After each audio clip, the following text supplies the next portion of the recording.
तो हाँ, वो तो मैंने समझाने के लिए बनाया है। ना ना, ये जो मैं प्रूफ लिखता हूँ ना साथ में, पैरेलल सीरीज, इक्विवेलेंट डायग्राम, ये तो इसलिए लिखता हूँ कि मेरे को नहीं तो बनाना पड़ेगा बोर्ड पे। वो तो मैं घर से लिख के लाता हूँ, टाइम बचाता हूँ, नहीं तो बोर्ड पे मिटाता रहूंगा सारा दिन बैठ बैठ के शीटों को। तो ये तो आपके लिए है कि आपको समझ में जल्दी आ जाए, कि कल को अगर मैं शॉर्टकट लगा दूंगा, क्योंकि अब आपको समझ में आ गया, अब आप शॉर्टकट की बात कर रहे हो, ना समझ में आता फिर क्या करते। और कल को अगर आपने रिवाइज करना है तो कम से कम स्टेप्स तो लिखे हो ना कि कैसे किया था सॉल्व। इसलिए पूरे स्टेप्स लिख के लाता हूँ, अदरवाइज आपको नहीं करना। आपको तो सीधा सीरीज पैरेलल करके सीधा आंसर निकालना है। ठीक। शीट नंबर 45, जो लोग रिकॉर्डिंग सुन रहे हैं वो शीट नंबर 45 का प्रिंट आउट लें प्लीज।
ओके, देखो अब जो नेक्स्ट टॉपिक है वो है batteries in series and parallel.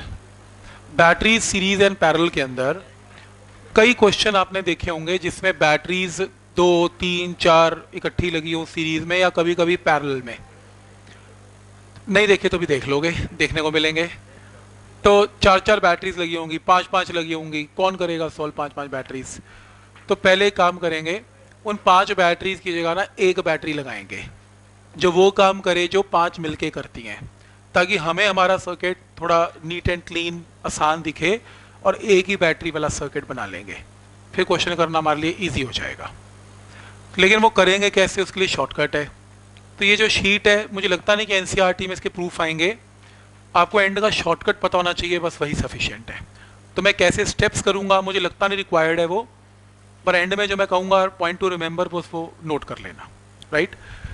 तो सबसे पहले इसमें अगर बैटरी सीरीज में है, हम कब बोलते हैं कि बैटरी सीरीज में है। बैटरी अगर सीरीज में है तो ऐसे होगी, ये प्लस ये माइनस, ये प्लस ये माइनस, ये प्लस ये माइनस एंड सो ऑन। तो जब बैटरी का plus minus, minus with plus and so on, ऐसा नहीं हो सकता प्लस माइनस माइनस प्लस, वो फिर गलत तरीके से कनेक्ट किया आपने, उल्टी बैटरी कनेक्ट की है।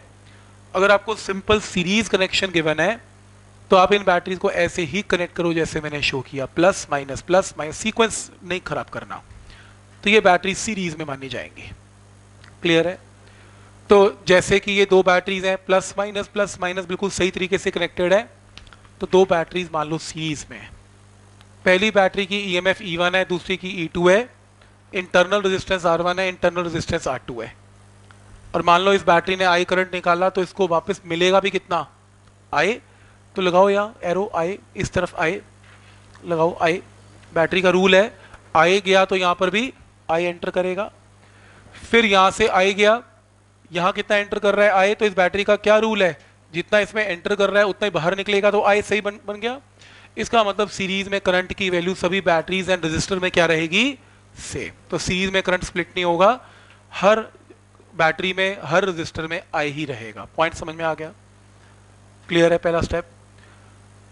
आप एक काम करो, आप इसमें किरचॉफ लॉ लगाओ, लूप लॉ लगाओ, यहां से स्टार्ट हो जाओ और घूम के वापस आ जाओ। देखो कैसे, करंट की डायरेक्शन में जा रहे हो तो माइनस IR, फिर करंट की डायरेक्शन में जा रहे हो minus I into R2, minus से प्लस जा रहे हो तो प्लस E2, करंट की डायरेक्शन में जा रहे हो तो minus I into R1, minus से प्लस पे जा रहे हो तो plus E1 must be equal to 0। कोई डाउट इसमें।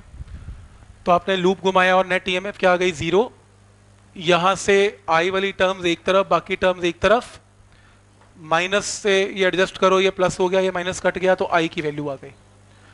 तो नेट I क्या आया, I आया net EMF by net resistance. Net EMF में क्या आया, E1 प्लस E2।